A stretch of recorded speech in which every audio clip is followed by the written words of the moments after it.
സേവന പാരമ്പര്യവുമായി Mani sons super market Ottupara. ഉപ്പുതൊട്ട് കർപ്പൂരം വരെയുള്ള പലചരക്ക് വ്യഞ്ജനങ്ങൾ ആവശ്യാനുസരണം തിരഞ്ഞെടുക്കാൻ Mani sons super market.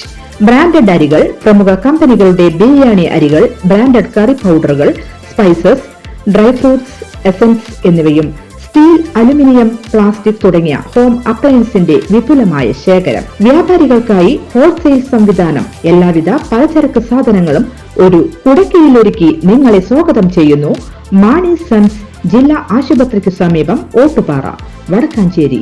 Phone number 9072303443 8078417443.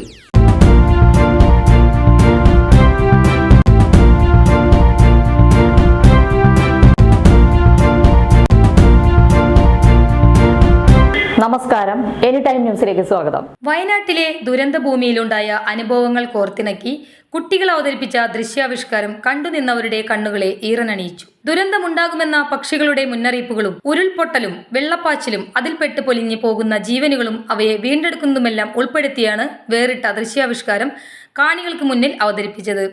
സ്വാതന്ത്ര്യദിനത്തിൽ മായന്നൂരിലെ VLP സ്കൂളിലെ കുട്ടികളാണ് വയനാട്ടിലെ ദുരന്തം ഒരു ഓർമ്മപ്പെടുത്തലായി ജനങ്ങൾക്ക് മുന്നിലെത്തിച്ചത്. കലാമണ്ഡലം രാഖി മായന്നൂരാണ് ദൃശ്യാവിഷ്കാരം ചിട്ടപ്പെടുത്തിയത്. ഇന്ത്യയുടെ 78ാം സ്വാതന്ത്ര്യ ദിനത്തിൽ കുട്ടികൾ അവതരിപ്പിച്ച ദൃശ്യാവിഷ്കാരം മനുഷ്യൻ പ്രകൃതിയെ സ്നേഹിക്കുകയും പ്രകൃതിയോട് ഇണങ്ങിച്ചേരണമെന്ന ഓർമ്മപ്പെടുത്തൽ കൂടിയാണ്. അനശ്വരയ്ക്ക് പേടിയുണ്ടായിരുന്നു, മാത്രമല്ല നല്ല ആഴമുണ്ടായിരുന്നു. മഴയായതിനാൽ വെള്ളം കലങ്ങി തുടങ്ങി. അതുകൊണ്ട് വെള്ളത്തിൽ ഇറങ്ങേണ്ട എന്നവർ തീരുമാനിച്ചു.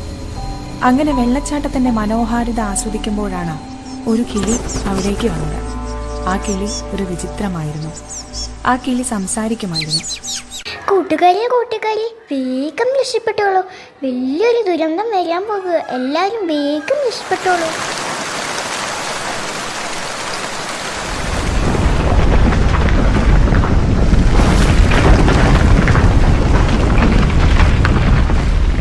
ചെറുപ്പത്തിൽ സ്കൂളിൽ ചേരാൻ ചെല്ലുമ്പോൾ തൊട്ട് നമ്മൾ കാണുന്ന ഒരു കോളമുണ്ട്. നീ ഹിന്ദു ആണോ, ക്രിസ്ത്യാനിയാണോ, അതീ മുസ്ലിമാണോ? അന്നത് വലിയ കാര്യമായിട്ട് എടുത്തില്ല. പക്ഷെ ആ ചോദ്യം നമ്മൾ പോലും അറിയാതെ നമ്മളൊരു മതിലിന് വേണ്ടി തുടങ്ങിയായിരുന്നു. ആ മതിൽ ഉയർന്നു വന്നത് നമ്മളുണ്ടാക്കാൻ ശ്രമിച്ച കുഞ്ഞു കുഞ്ഞു സൗഹൃദങ്ങളുടെ നടുവിലായിരുന്നു. അപ്പുറത്തെ ആളുകളുടെ സന്തോഷവും സങ്കടവും ഒന്നും കാണാതെ ഞാൻ എന്നിലേക്ക് ഒതുങ്ങി. ഞാൻ വളർന്നു, അതോടൊപ്പം മതിലും. ഞങ്ങളുടെ നാട്ടിലൊരു മഴ പെയ്തു. വീട് വെള്ളം കൊണ്ട് നിറയാൻ തുടങ്ങി. എന്ത് ചെയ്യണമെന്നറിയില്ല, ആരെ വിളിക്കണമെന്നറിയില്ല. ഒരു വഴിയില്ലാതെ ഞാനൊരു മുകളിലേക്ക് കയറി. അന്ന് അവിടെ വെച്ച് ജീവിതത്തിൽ ആദ്യമായിട്ട് ഞാനൊരു കാഴ്ച കണ്ടു.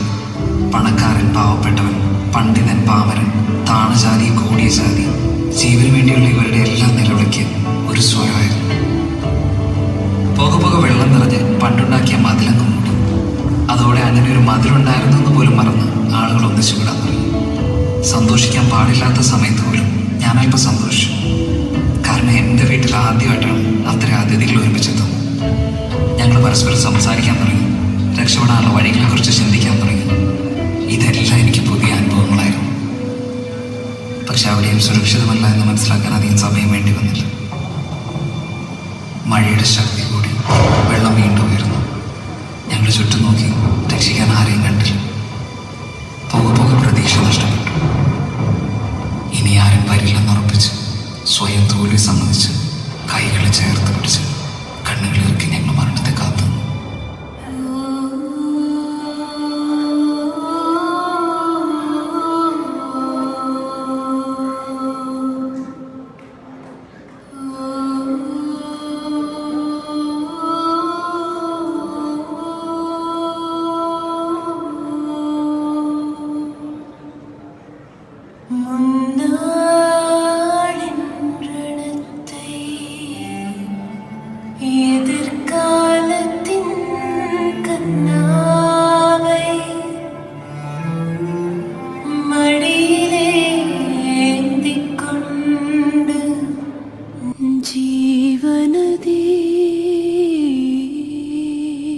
ദുരന്തം കവർന്നെടുത്ത പ്രിയപ്പെട്ട കുഞ്ഞുങ്ങളെ ഓർത്ത് വിതുമ്പിക്കരഞ്ഞ് അവരുടെ പ്രിയ അധ്യാപകൻ എല്ലാവരുടെയും നീറ്റലായി. ജോലി ചെയ്യുക, വീട്ടിൽ പോവുക, അതുമാത്രം മതി. അല്ലെങ്കിൽ ഇങ്ങനെയൊക്കെ സംഭവിക്കും. ഞങ്ങളൊക്കെ അങ്ങനെ ഇവിടുന്ന് പോകുന്ന രാത്രി രാവിലെ 7:30 വരും. കേരളത്തിൽ എവിടെയെങ്കിലും 7:30 പഠിത്തം തുടങ്ങുന്ന സ്കൂളുണ്ടോ? ഇവിടെയൊക്കെ ഇരുന്നാ ഞങ്ങൾ പഠിപ്പിക്കുന്നത്. ഇവിടെ എല്ലാം ഇരുന്ന് പഠിപ്പിക്കും. മക്കളോട് പറയും, നിങ്ങൾ ലോകത്തിലെ ഏറ്റവും ഭാഗ്യം ചെയ്ത മക്കളാണ്.